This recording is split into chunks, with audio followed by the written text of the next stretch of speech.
साथियों नमस्कार, कैसे हैं आप सब लोग।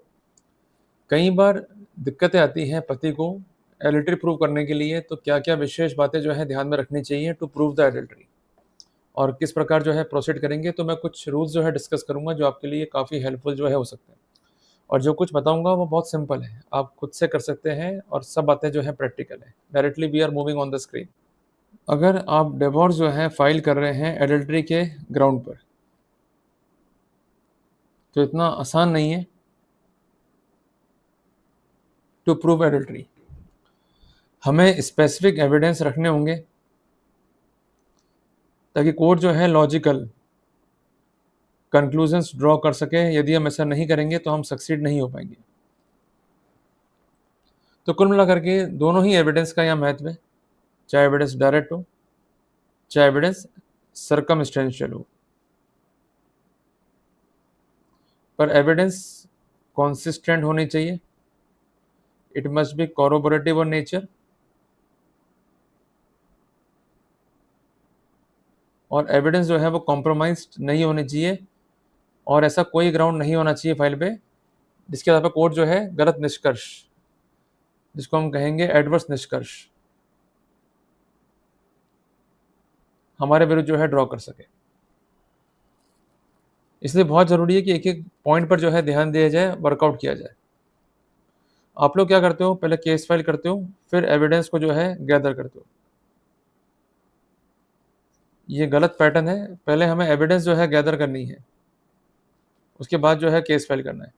पर केस फाइल करने से पहले 2 स्टेप जो है काफ़ी इंपॉर्टेंट है। पहला स्टेप है मीडिएशन और दूसरा स्टेप है नोटिस। अगर इस मीडिएशन में या नोटिस में कुछ ऐसी बातें निकल के आती हैं जो काफ़ी इंपॉर्टेंट है, तो उसका भी हम यहाँ पर बेनिफिट जो है ले सकते हैं। क्लियर बात है? तो कुछ नियम हम जो है डिस्कस करते हैं ताकि हमें ईज़ी रहे। देखो, एडल्टरी प्रूव करने के लिए बेसिकली 2 पिलर रूल है, जो ये कहता है कि एडल्टरी को साबित करने के लिए 2 चीज़ें रिक्वायर्ड हैं। पहला है इंक्लिनेशन और दूसरा है अपॉर्चुनिटी। क्या होता है इंक्लिनेशन?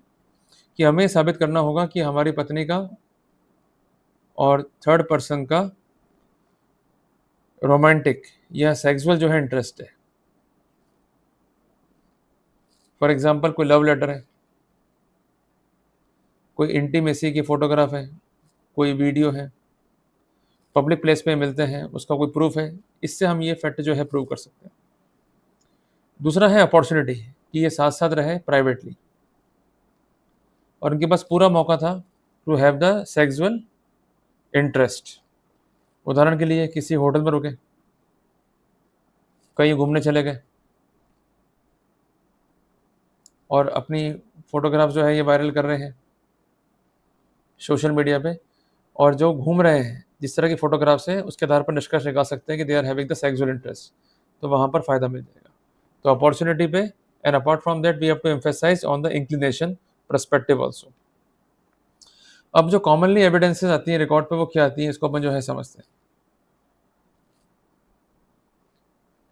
कॉमनली एविडेंसेस हैं व्हाट्सएप चैट, ठीक है जी, CDR, call location, social media. Clear हो गया? इन्हीं के बेसिस पर जो है स्थितियाँ आपको प्रकट करनी होंगी। बेसिकली अगर व्हाट्सएप चैट है, इनके बीच में जो बातचीत है, जिसके बेसिस पे जो स्थितियाँ हैं इंटीमेसी की या प्लानिंग की स्थितियाँ हैं अबाउट द इंटीमेसी, या कोई ऐसी स्थितियाँ जिसके आधार पर इनके जो अफेयर्स हैं उसको हम कंक्लूड कर सकते हैं, तो वहाँ हमें फ़ायदा मिल जाएगा। लगातार ये लोग बातें कर रहे हैं रात को या ऑड आवर्स में, तो ऐसा क्यों हो रहा है? लंबी-लंबी बातें हो रही हैं, ऐसा क्यों हो रहा है? सोशल मीडिया पर इनके फ़ोटोग्राफ्स हैं, क्लियर है? या कुछ ऐसे फ़ोटोग्राफ्स हैं जिसमें इंटीमेसी की स्थितियाँ जो है दिखाई दे रही हैं, तो वहाँ पर निष्कर्ष ड्रॉ करना जो है ईज़ी रहता है। पर जो भी एविडेंसेस हैं, खासकर इलेक्ट्रॉनिक एविडेंस, इसे धारा 63 बीएसए के प्रोटोकॉल के तहत जो है पेश करना पड़ेगा। तो यहाँ पर हमें नीड है साइबर एक्सपर्ट की, ताकि वो एविडेंस की जो है स्क्रूटनी कर सके और एज़ पर द प्रोटोकॉल अपना सर्टिफिकेट जो है जारी कर सके। क्लियर है? इसके अलावा यदि पॉसिबल है, जो कंसर्न होटल है उसका रिकॉर्ड आपको जो है पेश करना पड़ेगा टू शो दैट कि इस होटल में कंसर्न कमरे में कौन-कौन जो है रुके थे। इसके अलावा ट्रैवल किया है, तो इसका रिकॉर्ड आप मेंटेन कर सकते हैं। इसके अलावा इनका यदि एक्सेस है और लड़की जो है गर्भवती हो गई और आपको पूरा-पूरा ये श्योरिटी है कि ये बच्चा मेरा नहीं है, तो you may ask for DNA also. मैं आपको इसलिए कह रहा हूँ ये, हालाँकि जजमेंट हमारे खिलाफ है, जो कहते हैं कि अगर मैरिज कंटिन्यू हो रही है, तो वहाँ पर अज़म्पशन है कि बच्चा आपका है। पर इसके बावजूद भी हमें जोर देना है डीएनए के ऊपर, क्लियर है? We have to specify each and everything, जिसके बेसिस पे निष्कर्ष निकालना जो है आसान हो सके कोर्ट के लिए। कहीं आप ना घबराएँ, अपनी बात को जो है रखना सीखें। पर रखने के लिए ये सिद्धांत जो है वो फॉलो करना होगा, evidence must be consistent, it must not be compromise, और इसका जो कॉर्रोबोरेटिव वैल्यू है वो डिस्टर्ब नहीं होना चाहिए। कई बार लोग ये भी करते हैं कि जासूस को जो है अपॉइंट कर लेते हैं, ताकि वो इफेक्टिव एविडेंस जो है गैदर कर सके। इस तरह की एविडेंस जो है रिलेवेंट है।